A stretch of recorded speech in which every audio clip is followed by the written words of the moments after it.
5 a.m. Here we go again. Another day and I'm right back in. I'm gonna lose if I hit the snooze, cause I know it keeps on. What's going on, y'all? This is Travis from Chasing Anthems coming at you guys with another reaction video.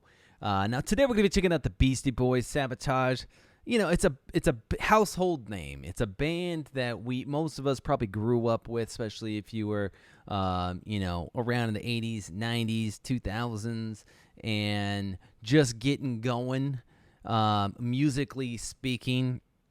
But if you could go back in time and you could like look at decades or half a decade or whatever that time period is, there's very few bands that you could just pinpoint and say, that band was pivotal in changing music. Whether that was for the good or for the bad, that's totally up to your opinion, and that's subjective.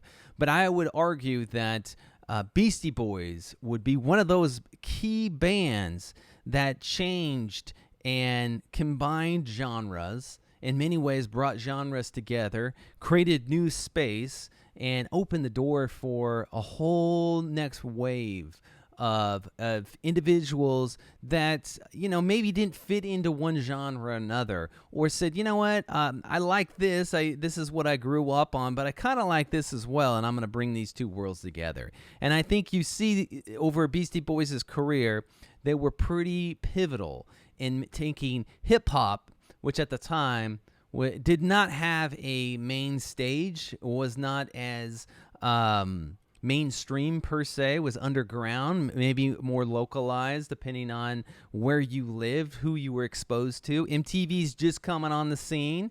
And then you got punk rock, who's kind of in that same category, right? It was pretty isolated. It wasn't played on the radio. And still to this day, unless it's, you know, in the pop punk category, it's still pretty underground and anti-establishment. And then you have rock influences, and you have all these different flavors, and then culture brought into that, right?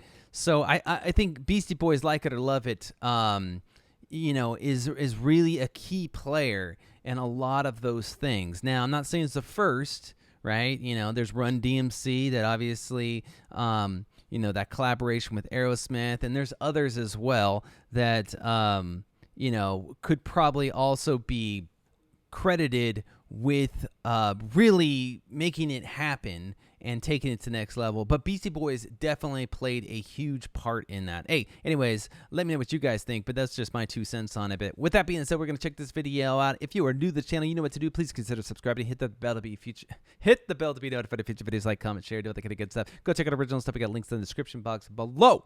With that being said, we're going to roll the tape here.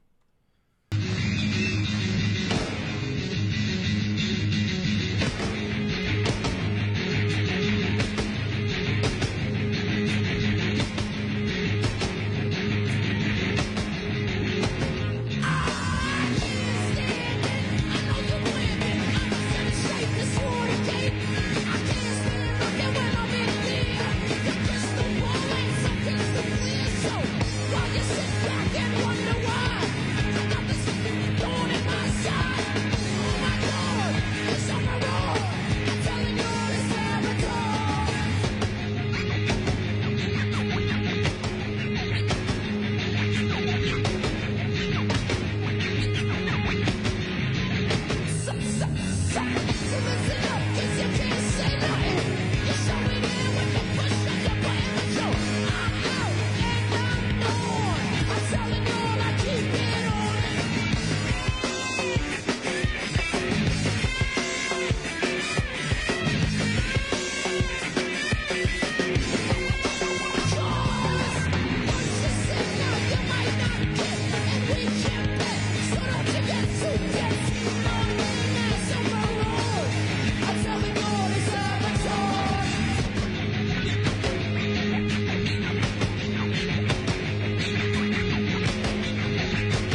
Beastie Boys, Sabotage. I think what I also admire about them is I love how multi-dimensional they are.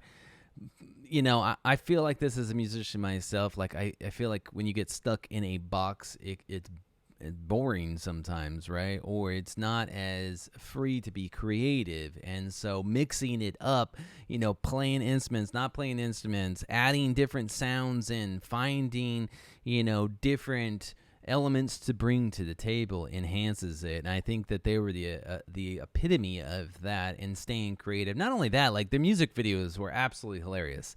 These dudes were a crack up watching some of their music videos, and I think making light of it as well, because they're as great of lyricists as they are, they also knew how to take it, to have fun with it, right? And how to artistically share their art with the rest of the world, but also make fun of it. I think like Dave Grohl's really good at that, and the Foo Fighters, like their videos are always fun, hilarious, even though the songs, in my opinion, can sound very similar. At least the creative aspect doesn't stop there, right? It goes beyond that and telling the story through music videos. And unfortunately, just with MTV just dying and the streaming of music, I think we've lost a lot of just the pureness as far as like sharing things creatively and taking it to that next level. It's just a different game these days, and that's okay. But there was definitely a fun time in the 90s, in my opinion. A lot of new stuff, creative stuff coming out, and people kind of taking in a lot of different directions. But anyways, let me know what you guys think. Enough of me talking. I want to hear what you guys think. I'll be reading the comments, and I'll be looking forward to what you guys have to say. With that being said, I will catch you guys on the next one. Peace. It's 5 a.m. Here we go again. Another day, and I'm right back in.